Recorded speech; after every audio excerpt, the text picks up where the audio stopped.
Hello there, I'm going to keep this extremely brief because I don't like putting things like this at the beginning of my videos. Please stick around until the end for an announcement regarding my new Discord server. That is all. Enjoy the rest of the video. A character can only be as smart as the person writing them. This is a sentiment that I've seen echoed time and time again, but what does it really mean? Well, that's obvious. It means that your character, due in part to being created by you, can never truly know more than you. Stories depicting manipulators or otherwise master geniuses have suffered from this pitfall of writing since the dawn of the genius character itself.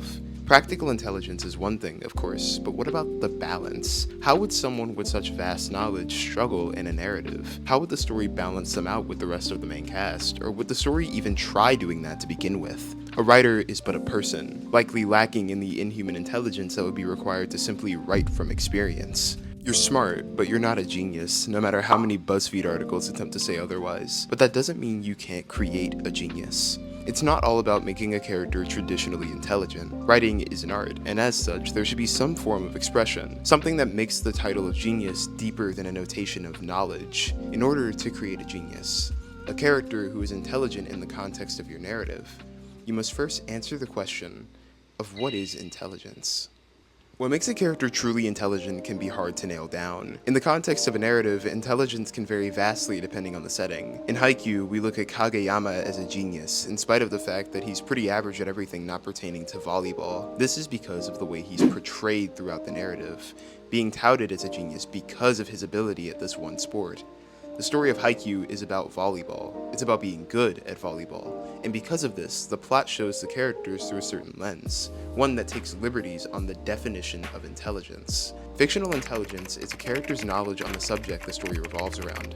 When crafting a character like Kageyama, there's a lot of things to consider. For starters, he's in high school, a 16-year-old who's nowhere near the professional level, and because of this, bursts of high-level play can take him a very long way. Learning an advanced technique and using it effectively, for example, can shock his peers and inflate the image of his character to one that could be considered a genius. While viewers with experience in high-level volleyball might have their own opinions on his performance, the way the narrative presents Kageyama makes it hard for the viewer not to understand how Kageyama is meant to be perceived. He's presented as a genius, in spite of his genuine ability both on and off the court, and as such, the viewer is inclined to treat him as one. This is entirely due to the setting of the narrative. Presentation of a character is everything. Having them excel among their peers is a good way to make a case for their intellect. With Kageyama, we've expressed that a character doesn't have to be a rocket scientist to make a lasting impact on the audience as a genius, but that says nothing of the higher levels of capability. Kageyama works because of his specialized setting for his specialized talent. He's hardly a practical character, and for some people, that doesn't quantify a genius. In the eyes of some, if a genius is nothing else, they should at the very least be resourceful.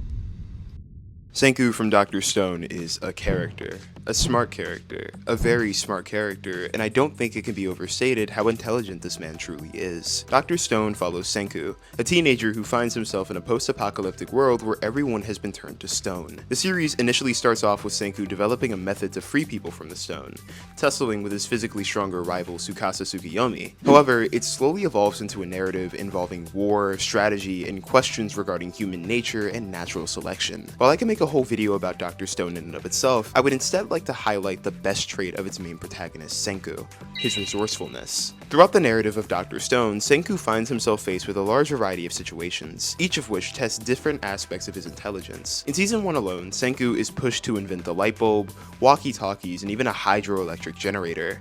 His intelligence, unlike Kageyama, is practical and is in no way situational or specialized. My aim with this section is not to highlight the inventions themselves or their scientific accuracy, but more so to draw attention to the pattern that constantly reinforces Senku's reputation as a genius in the eyes of an audience. His resourcefulness makes his inventions even more impressive to the audience, as well as garnering respect from those around him. It's not that he did it, but that he did it with nothing.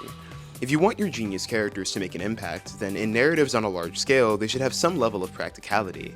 Their deeper knowledge and understanding should directly contribute to their skill set and make them a more useful character even when they're not standing in a lab. This can involve their strategic thinking or how they make use of the materials in their environment to create something to push the plot forward. This resourcefulness makes your audience respect these characters, indicating that they've earned their status as the smart ones, even if their skills aren't as hyper-realistic as Senku's. And on the note of realism, a deeper understanding of your world doesn't always have to extend to your most realistic elements. At times, a character's intelligence can be amplified by a healthy mix of realism and fantasy.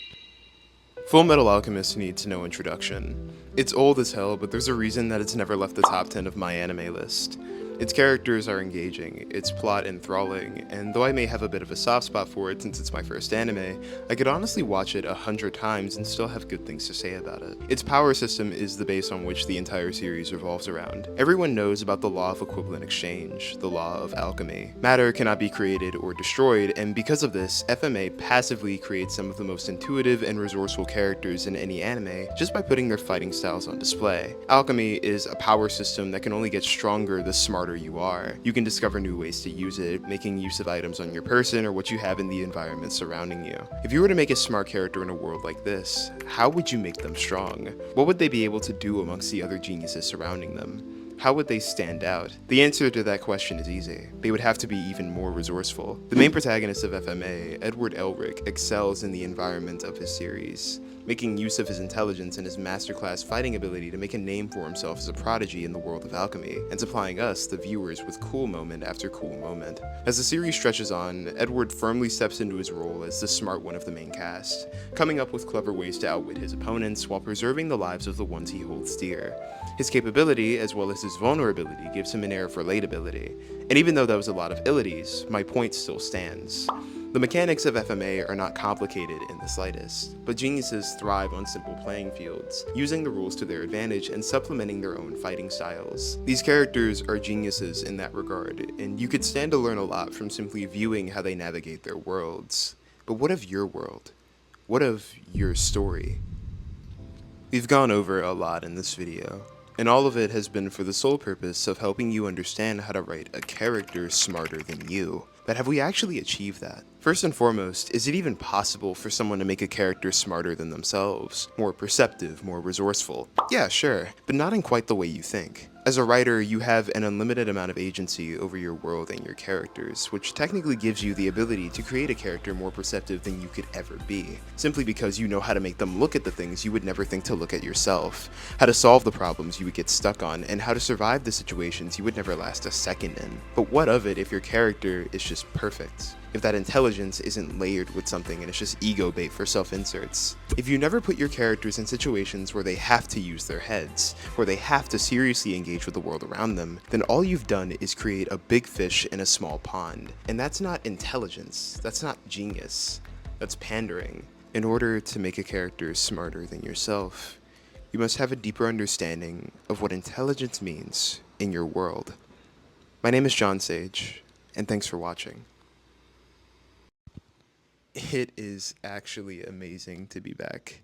Hello everybody, it is Editing Room John once more, fresh off of the editing table for this video, and well, honestly, this is my first video back after my week break. It took me a week to make this video, and I am extremely proud of the results. It's not the best, not the worst, but it's definitely good to come out swinging. For those of you who are returning from my previous two videos, or even videos before that, thank you. It's always a pleasure to have you. Thank you for sticking around until the end to listen to me talk to you for however long I decide to do these things for. And also, yeah, just thank you for watching in general. Overall, this past week has been really interesting for me as far as content creation goes. I've just hit 500 subscribers, which is a pretty big milestone for me. I would like to thank you guys for that, especially considering like a month or so ago, I only had like 10. I didn't even have 100, right? So it's nice to see that my numbers are rising, and I hope that my consistency will encourage you guys to stick around for a little bit more, maybe a little bit longer. You get the idea. I don't know if I plug this at the beginning of the video or not. It entirely depends on if I think it is necessary to plug it at the beginning of the video. But I have made a Discord server that will be linked in the description. And it is right now a very small server with just me and a few other people, but it is a community Discord server. If you want to talk to me about anything, or if you want to discuss writing with me, I am pretty much always in there. Or at least I'm always looking at my notifications, so I will see if you message me or anything like that. So yeah, that's just an option for you guys if you want to get in touch, get in contact, and, you know, potentially talk about writing or exchange advice, things like that. Other than that, I don't really have much else to talk about. Just in general, I'm going to be trying to upload weekly from now on, which Should be pretty easy considering that now I have finished writing my novel and I'm currently in the editing phase of all of that. Um, but yeah, other than that, my name is John Sage. Thank you for watching, and I'll see you in the next one. Have an amazing rest of your day.